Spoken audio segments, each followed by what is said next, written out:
Alrighty, good afternoon, everybody. We're back here on the workbench this afternoon. And we got a few different things I wanted to talk about and get into here real quick. Just a minute. I need something here from across the room. So hopefully everybody's had a great weekend. Thankfully I've had a pretty good weekend so far. Went out to visit some friends yesterday before work. And good evening. So we got somebody in there at least. Looks like we got a few people watching. But anyways, capacitors. Granted, we all know that they're important and that they are part of what makes things tick. Well, I ran into a situation here the other day, and that's what brings me to this small little project that hopefully will help somebody else out. So, speaking of which, it reminds me, I do have another gentleman. He's been trying to catch me a couple of different times. I am going to send him a message.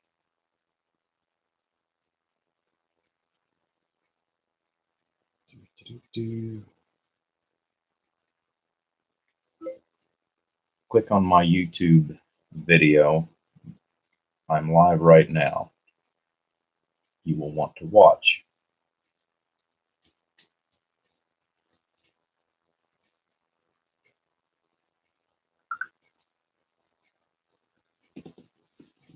Okay.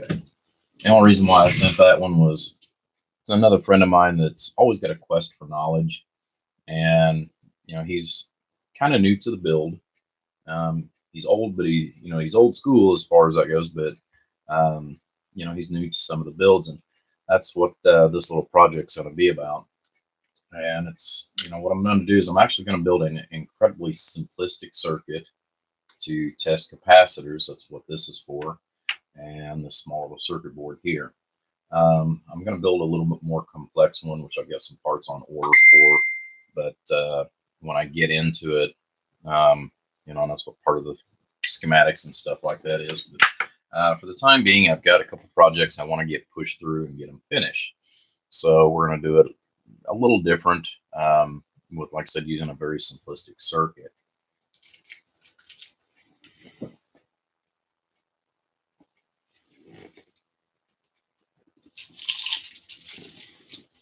Okay, so for those of you that did take a chance and actually read the format on this, what we're doing is we're actually going to be checking polarity on a non-polarized piece of equipment. And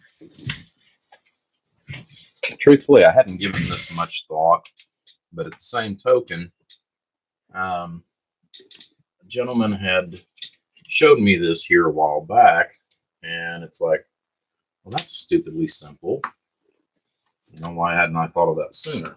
Well, and a lot of it's the fact that none of us really, we all take for granted, capacitors that are polarized versus non-polarized. I've still got a bunch of stuff in here from John's project, but what this all has stemmed from is I've got an amplifier that's over here, and I have so rarely ever had an issue with harmonics out of the Toshiba amplifiers. Well, this one, I went through and I've checked the capacitors. However, there are a lot more things that are involved in checking the capacitors. And that's what this is. That's what this is actually about. So, what we're going to do, this is actually a piece of 75 ohm coax, and I've chose 75 ohm coax kind of for a reason. And part of that is to help with some of the decoupling. But we're going to be using this. We're going to be using our frequency, or excuse me, our oscilloscope that's right here on the bench. And like I said, we're going to hook this up. And I'm just going to show you. You can do this a couple of different ways. This is just kind of a rudimentary and, like I said, very simplistic circuit that we're actually going to be building in order to do this. You can actually do it with the probe. It's a little more difficult in order to go ahead and use a probe versus using something that you can actually set in a stable format. So what we're going to do is just take a little coax here, and the length is not important for this project. So whatever makes it from your oscilloscope down here to a comfortable point on the workbench. Essentially, that's what I did. Was I just reeled out a piece, and need a piece about that long. So, like I said, for this, frequency length is not that critical for what we're doing. So one of the things we're going to do is we're going to separate our shield and our center conductor. Like I said, we're not going to be out here long just because of the fact that we've actually finally got everything all together this year, and a bunch of us I know are coming up for our 30-year class reunion. So, I'm not going to be able to stay long there because I have to also work this evening since this is my weekend. However, okay, no, since we're not going to be able to get that all in there, I'm actually going to split this down just a little bit. I just want to get that first little turn there at the end.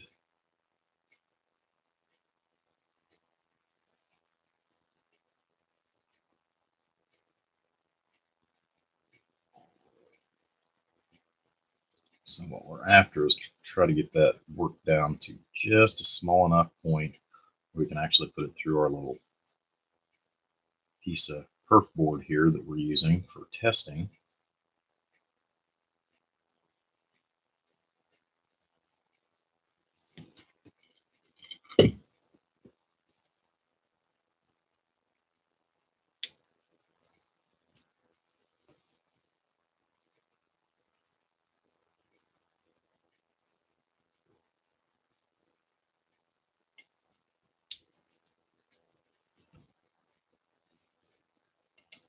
Okay. Now, in order to go ahead and keep as much noise out of the circuit as what we can, I want to try to keep my shield as short as possible. This is actually just something that I've taken off another circuit board. All it is a clamp. I've actually got some on order, some of the ZEF clamps that are for like ICs and what have you, that are also used in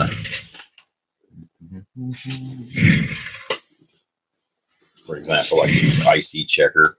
I'll actually be using one of these at a later date once I get some in.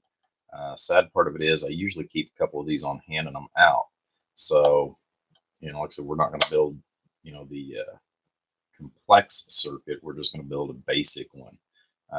You could actually do this with alligator clips, just anything that, will allow you to keep your fingers away from the main sides or the portion of the coax in order to go ahead and get a relatively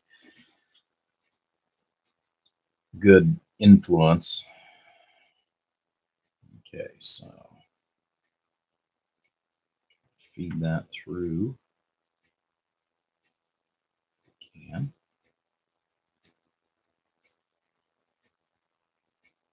Go.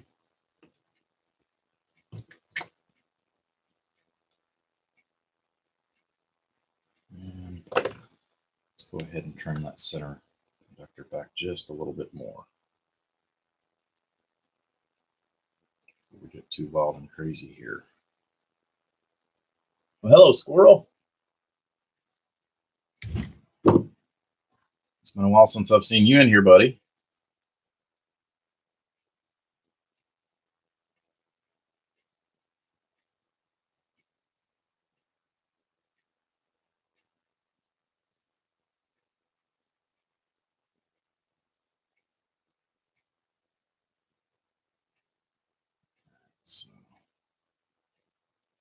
that fed back in there.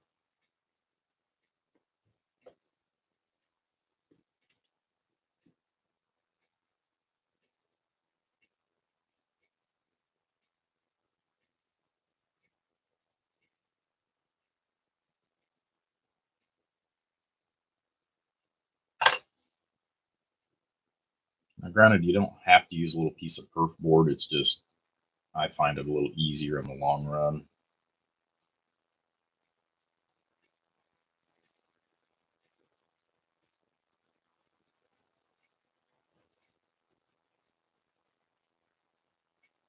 All right, so I'll fold that over.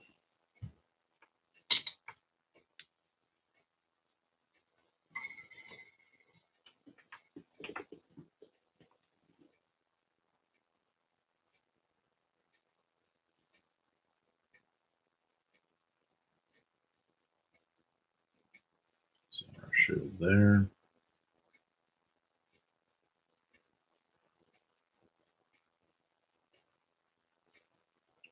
Set our tip pin together.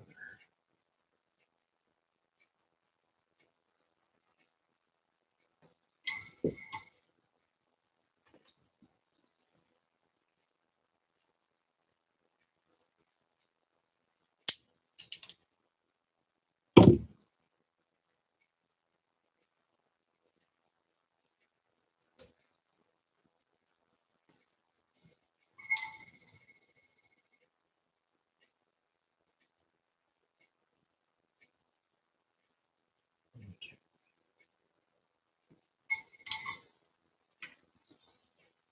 Now the other thing that's good if you are working off of a metal table or something like that, this is going to be great because of the fact that I have a piece of silicon mat that I'm actually using. You will want to have the bottom kind of insulated so that you don't pick up any kind of unusual noise or what have you. So one of the things we're going to do next, we're actually going to stick our capacitor in here. Like I said, I've got a lot nicer one that I'm going to be building eventually that's going to have either regular relays or electronic relays. I haven't quite made up my mind which way I'm going to do it. As far as time restraints, that may be one of those that we just have to wait until after the first of the year, and then we'll come back and rebuild this project. So I'm just going to bring those clamps down just enough. And what it amounts to is I just want a little bit of pressure to where I can push those in, and essentially that'll hold itself in place. So, and part of that has to do with the fact that I want to make sure that I got a good clean bite on the actual part. And the reason why is because these parts sometimes develop a small amount of haze or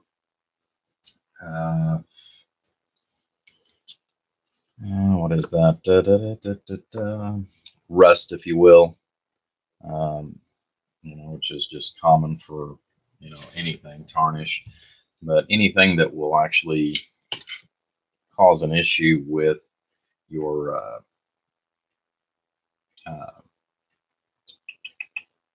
conductivity as far as from the leads. So now that we've got it to this point, one of the other things that we want to do. Hello, squirrel. Let's see. Yep. Hello, Bruce. Hey, buddy. Believe it or not, this is actually dedicated to your project. The reason why I say that is, I had yours up here on the bench again just the other day, and speaking of harmonics, that's what actually has spawned this little project here that we're doing as a kind of a side tangent or a side note, if you will. And it has to do with harmonics and how to help reduce those within the circuit, whether it be via a radio, transmitter, amplifier, things of that nature. So, like I said, although these are, really good parts because of the fact that they are silver dip micas, a lot of people don't realize that there's still actually a polarization in the way they're designed. So with that being said, that's kind of what, like I said, that's kind of what has stemmed this little project here, as far as for a side note. So since we've got this built, what we're going to do is we're going to go ahead and plug it in. Now, this is not what I call super safe circuit. The reason why is because you will want to make sure, if you are going to go ahead and directly hook up any type of capacitor, in this case, I mean, since I know that there's, essentially no electricity or whatever on it, you can actually just short out the legs or something like that, or use like a 10 ohm resistor or something like that. If it's got, like a 1 microfarad or more, you will want to go ahead and make sure that the capacitors are completely discharged. Now, there is another way to actually do it that will go ahead and decouple the charge so that you don't damage your test equipment. But in this case here, so what we're going to do is we're just going to plug that in.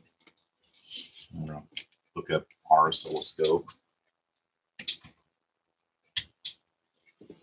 And let's see how much I can get in, keep in at the same time. And you can actually see my fingers picking up and you're seeing the noise. So now that's actually kind of important, is what we just seen. Hello, popcorn.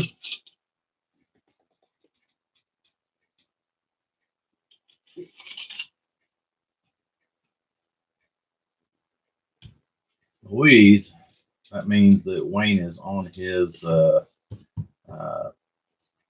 wife's computer this go around. So anyhow, now one of the things that I did was I actually put me a line over here on the negative side of the shield, and we'll get to that in a minute as far as why to do that.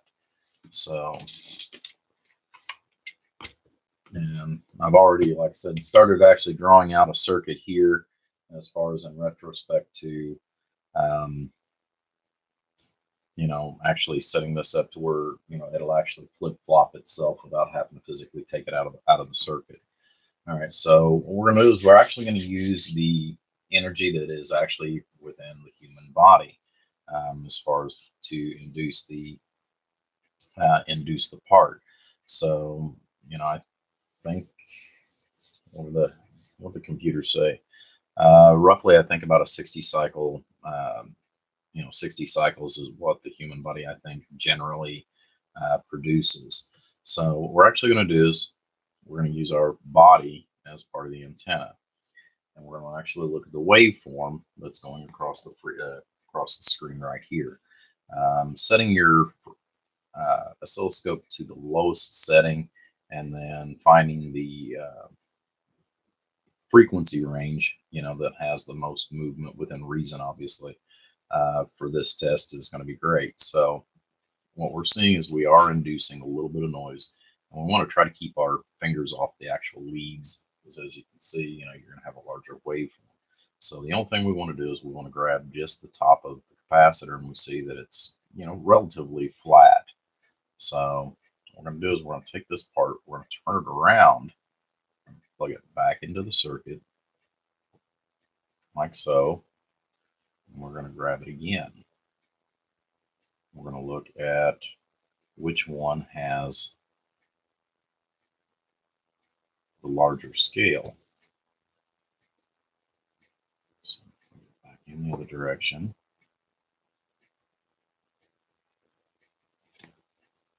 This worked a whole lot better the other day. Okay. So this one here, apparently, we just need to clean it a little bit more. And this is going back to what I was talking about. Sometimes, you wind up with the oxidation, and the oxidation causes problems. So, all right, so now we've got it cleaned better.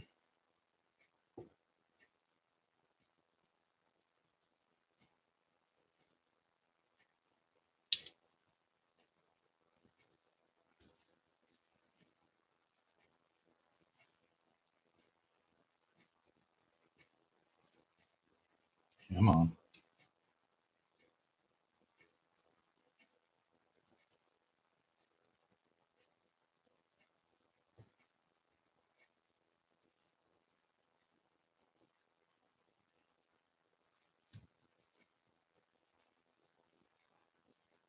I may have needed to check that jack actually before I put it in too. All right. Let's go right back here to the source.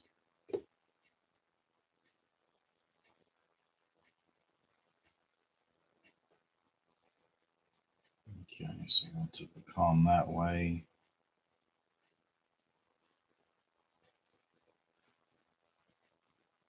All right. So apparently that jack is not quite soldered right, or it's got a break in it. So right there, okay, you're seeing that there is noise that is being induced into it. Okay, so what that means, hold it back on there, is that number one, the little jack that I've got apparently is broke on the inside.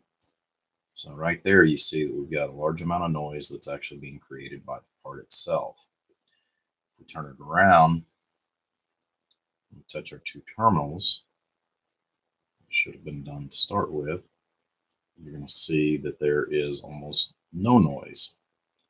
Okay, and that is because of the fact that we are now shielded by the outer foil. All right, so that means that number one, that jack's bad. Number two, that this side, because you can't go by what's actually written on there. So let me see if I've got another one of these, and we'll go ahead and swap that out here real quick. So we're actually band that in. Yeah, kind of. Let's see here.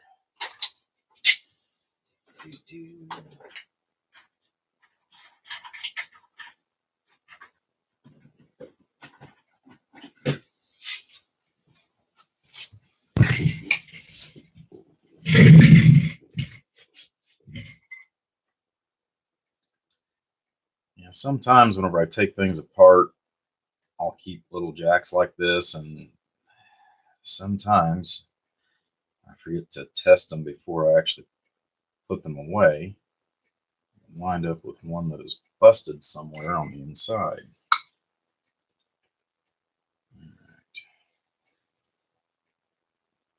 And I kept these because I thought, hey, that would be handy for something someday.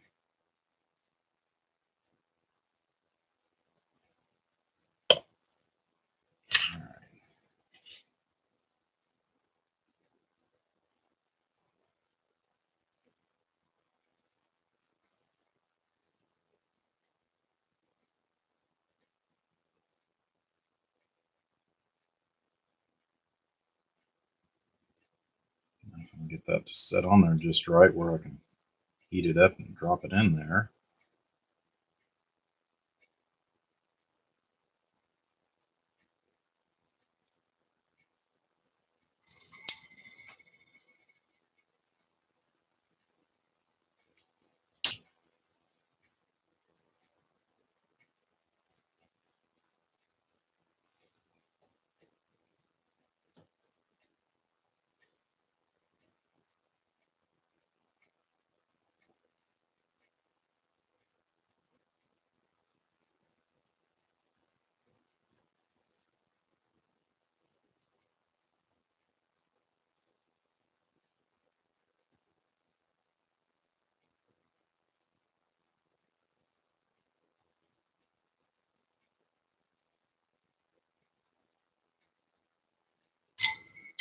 All right.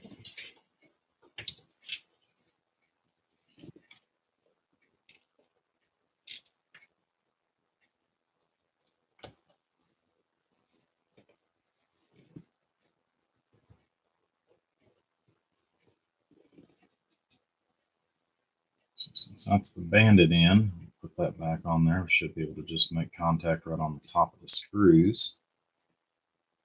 Again, we're going to see a low ripple.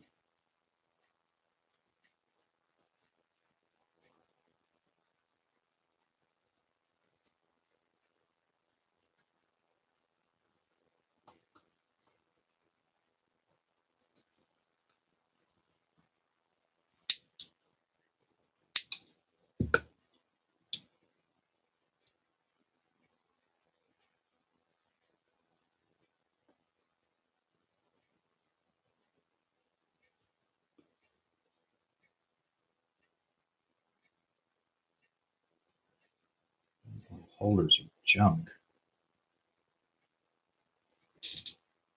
I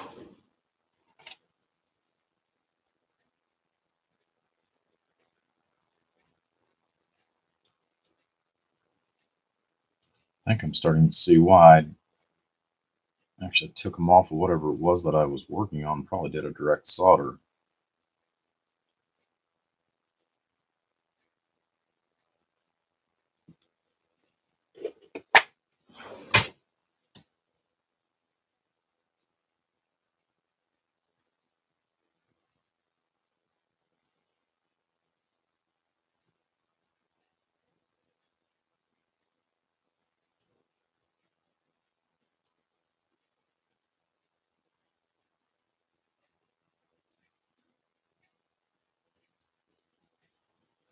Apparently, I'm still not getting continuity through the crazy thing.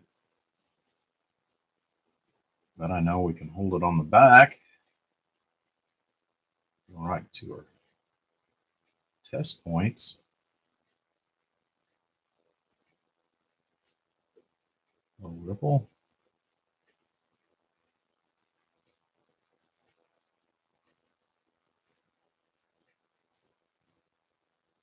And there we have our signal again. So we know we've got our large signal. Like I said, that means that we've got our shield.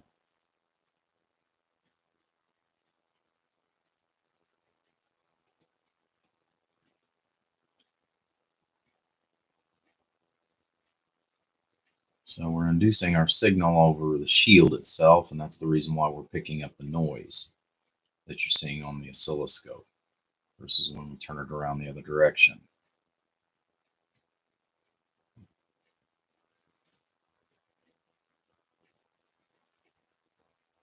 Let's grab another one here. So we know we've got that one. And I'll grab another style of capacitor here too. And we'll actually see that.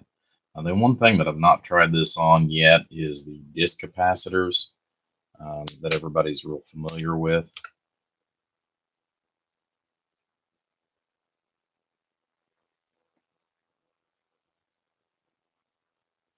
Okay, so low level noise that way.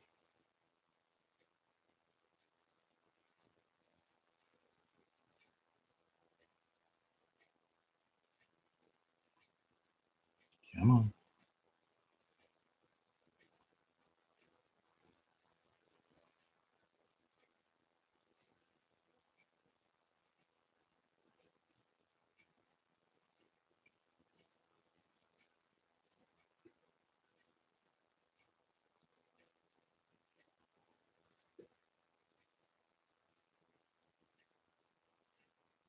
And there's our noise. When I can get it just to touch.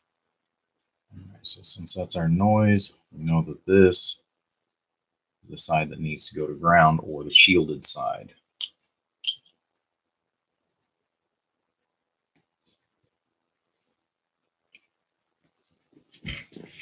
All right, so I just randomly grabbed a couple of 120 puffs.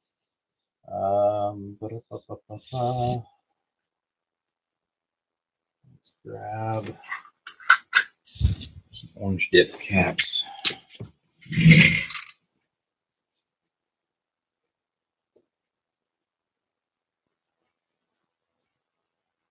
Try it again.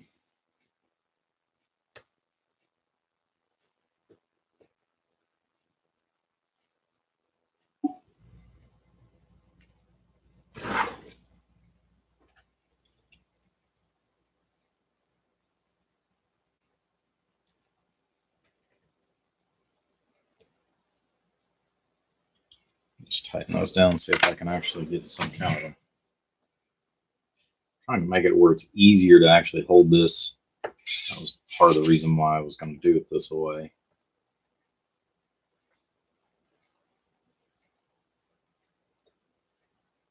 Like I said, I've got clamps that I actually just ordered before we did the video.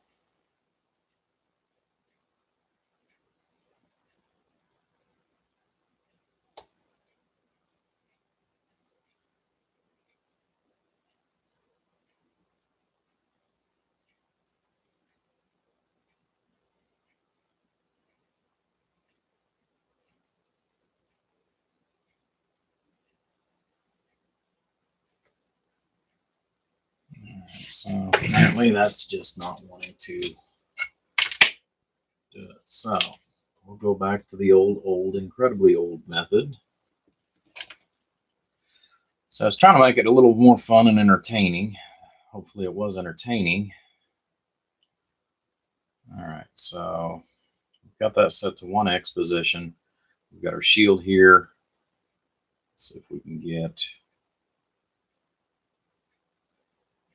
anything here. And here is where the old cathode ray tubes, because of the fact that I think that they handle the sensitivity a lot better. I think I've got that set as low as this one will go, which is 20 millivolts.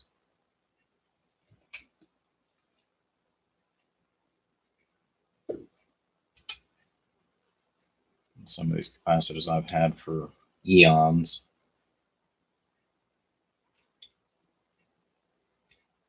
They're still good. It's just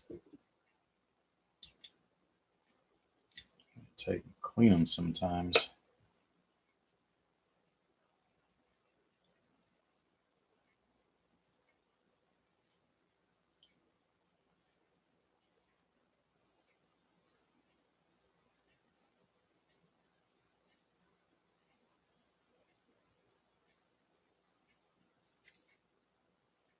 That one's not doing anything.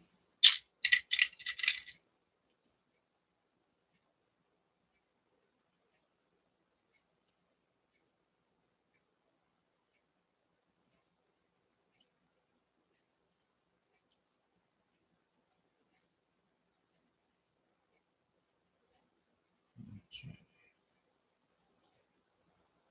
That one we do have a little bit of a ripple on this way. Like I said, and this is, this is a cheap little Handtech oscilloscope, so it's not the super greatest. It does work for a lot of purposes. And there we don't see anything whatsoever. So depending on the part too, you may or may not see a lot, because part of it also depends on what kind of, how thick the actual coating is. Now that also does play a role in some of this as well. Let's grab a disc capacitor here, because these are fresh. Apart a little bit.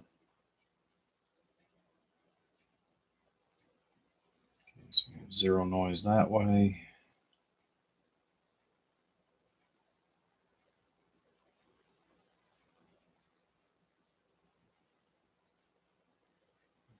Very little, but they are isolated pretty good, but you will see that there is a little bit of ripple there. And like I said, that will denote on the capacitor which leg is actually hooked to the outer shield. So, like I said, higher end scope, unfortunately I've got to take my Tektronix apart because I've got a cable or something that's loose. Works great. Unfortunately, you got to smack it a few times to kind of get it moved around. I still haven't had time to take it apart and actually get the little ribbon cable that goes to the screen. It needs to actually be plugged in the rest of the way. Somehow or another, I think it's come loose. So, but it's been, moved off the shelf multiple different times for cleaning and all that good stuff. So, and it is 8 or 10 years old. So I've got to get it apart. Like I said, get that plugged back in so I can actually start using the Tektronix, and I'll probably bring the Tektronix down here, for more future videos a little later on. But hello, Gary. Yeah, well, like I said, I've got some other stuff on order that will definitely work. And part of it too is, like I said, this one, it goes down to about 20 millivolts. The more sensitive you can make your oscilloscope, the better off you are. Your biggest thing is you want to try to make sure that you don't wind up inducing too much noise into the system, in order to go ahead and do that. Like I said, I was hoping that this was just going to be a little quick fun fact thing where we could go ahead and make this and essentially be able to put the part on there. But yeah, like I said, I have a feeling I know why I have pulled those off and replaced those, or did a direct solder at some point. But I've had these for several years, and I thought, hey, this will be nice and quick. Be able to clamp onto it and then just touch the part. But essentially what it amounts to is, what we're looking to do is try to find out which side of the foil is on the outside of the cabinet or the part itself. But by denoting that, that tells me that this leg here is the side that I want to go to my ground, in order to create the shielding. So once I get things actually a little more evolved as far as on this here, one of the things you're going to probably start seeing in a lot of my circuits here on out, a lot of this, I've learned a lot since we have went into the age of the HG transistors. Just so happens that the one that I'm working on actually is a Toshiba amplifier, which is very unusual. I know they're genuine because I know the individual, and I also know the back history from when it was bought, the whole 9 yards. So I know that I'm dealing with genuine parts, and I've never ran into this big of an issue as far as with harmonics ever in a Toshiba amplifier. In the HG world, that has been probably one of the biggest learning experiences that I've had. And, because of this one odd duck, it's like, okay, well, we need to look at things, step back, look at things in a different light. And that's what it all boils down to, and looking at, just for example, the face of this, this one here, we know that this is going to be our shielded side of the capacitor versus this one, because they don't really care so much as far as whenever they put the numbers on there, whether it's face down, face up, it doesn't really matter on the machine. And I've seen that as far as even on these here, where I've tested a few of them, you'll have the same thing. Is you have an outer shield that actually creates or finishes the overall process in order to go ahead and create your capacitor. And it doesn't matter whether it's a polarized or a non-polarized, but what it does do, and where this actually came to be at, or time span came into play at, has to do actually with the old, incredibly old, tube type receivers. And I don't even know if I've even got any left as far as what I call the old waxies, or the old wax capacitors. But now, if you'll remember back as far as in some of the history portions of them, well, that's kind of what I wanted to do. You'll actually see that, some of them had a physical stripe on them. Well, back in the day, they actually did note which side was your shielded side. And I don't know, with this being the type of capacitor there, again, I know that this is going to have a heavy shielding on the outside as far as on the coating. So I don't know if that's going to give me, or allow my body to go ahead and give enough change as far as on reference when I'm holding it, because most of the time you're going to use your body. There is a little bit that way.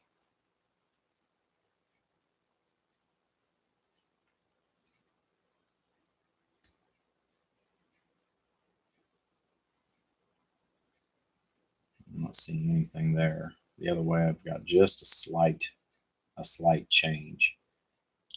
So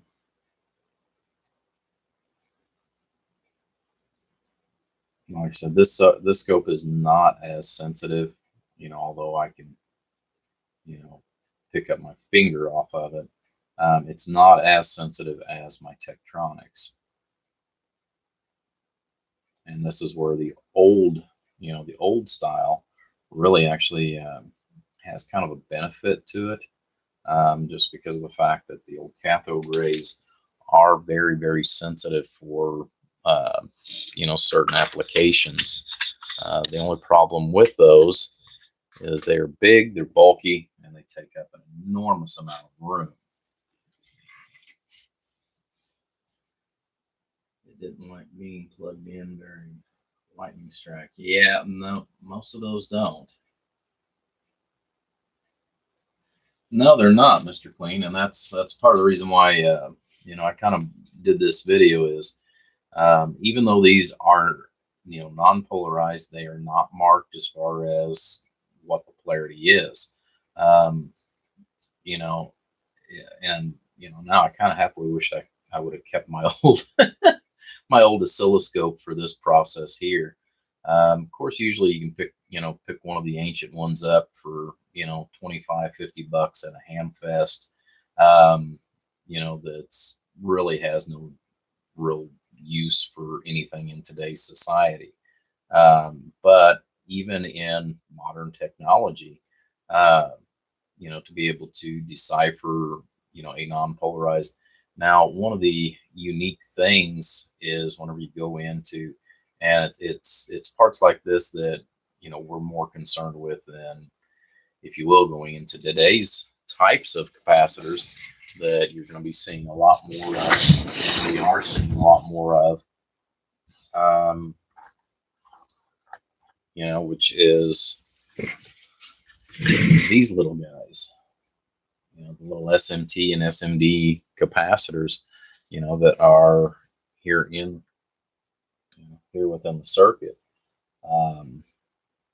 I do have a few of those that, I keep as far as on hand for different modifications or different applications based on what I'm working on.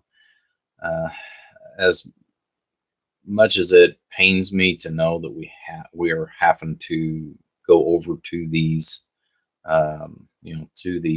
components, which makes it very difficult as far as on some of the things that we build, especially doing it by hand, versus being able to order it or what have you. Sadly, they're taking a lot of what I call the do-it-yourselfer projects out because of it. Not everybody has the equipment to go ahead and make their own circuit boards and to do this and to do that, or if you're trying to actually solder something in place, let's go back there. But one of the nice things about that style of capacitor is the fact that it's actually layered. Which, I mean, these are layered too, but they don't use an overall, kind of like a clamshell almost that creates, in this case, like a shielding. So, they're not as fickle as far as whether they're put in, one direction or the other, like a lot of these are, depending on where it's going at to the circuit. So, like I said, it was something that I hadn't given it much thought on, but, just for an example, for the collector to ground on, one of our favorite transistors, which is the 2879, that actually can cause, and I think that's the reason why sometimes, you build one and everything, all the azaz fall in order. And then the next time, you've got one that, it does pretty good, but it's giving you a little bit of fits here or there. You're seeing a little more on spectrum analyzer than what you want. And you know, that's something that I'm actually going to be looking into as far as here in the near future. I've got you know, I've got one amplifier going to get finished up for Bruce. I've got 2 more radios to get knocked out, and then I've got a brand new fresh build before I go back into the radios as far as on an amplifier. So that's one of the things that I'm actually going to do is go through, and you know, once I pull all the components, I'm actually going to go back and actually check and see which side is the shielded side of the capacitors, and put them in there and see, and use that one kind of as my first. Okay, well, let's see what this does, and then we'll go from there as far as doing that in 2 or 3 more amplifiers and see what the differences are doing it that way versus, for example, I'll sit down and I'll build one going into next year, where once I actually have denoted which way these are facing, I'll put them all in backwards. Like I said, it's non-polarized, so they're technically not backwards, but I'll put them in backwards and see the difference. I'll look at the difference on one that's everything's backwards on versus everything that isn't, and look at both of them on the spectrum analyzer and make a little bit more determination as far as what my thoughts and what have you are. So, like I said, just something I wanted to bring up with you guys, let you see some of the different components. I do apologize that this did not work out as good as I had hoped. Like I said, for something quick and easy, but hopefully it at least gave you at least enough information as far as for those of you that are playing around with some of the different circuits. And if you do, please feel free to give me some feedback as well if you found this information helpful, and if you've actually put it to practice. So, like I said, just give me some ideas and give me some feedback on that, because like I said, I'd like to hear from more than just myself as far as a builder or a project engineer. I want to kind of see what you guys' thoughts are as far as those of you that test this. And once I get everything caught up, like I said, I am going to come back. I've got one already started as far as on the circuit, draw it out here, because I do everything the old-fashioned way. However, like I said, I want to kind of pursue this a little bit more, and like I said, I'll get a circuit that's a little more refined actually in place. Because like I said, I've got a couple of different ideas that will go ahead and allow for a better, for a better test. Like I said, this was just kind of a rudimentary to kind of show you guys, and that way you could kind of see. Like I said, if you've got just a regular test probe, it will work. It's just kind of a pain. And like I said, you do have your corrosion and things like that we have to take into consideration, or oxidation. Maybe the word that is best suited for it. But like I said, guys, hopefully you guys found a little bit of info on that. Hopefully you enjoyed it. It is 7 o'clock. I have got to get going because I've got 2 stops to make before I head into work. So everybody take care. God bless. We will catch you on our next YouTube video.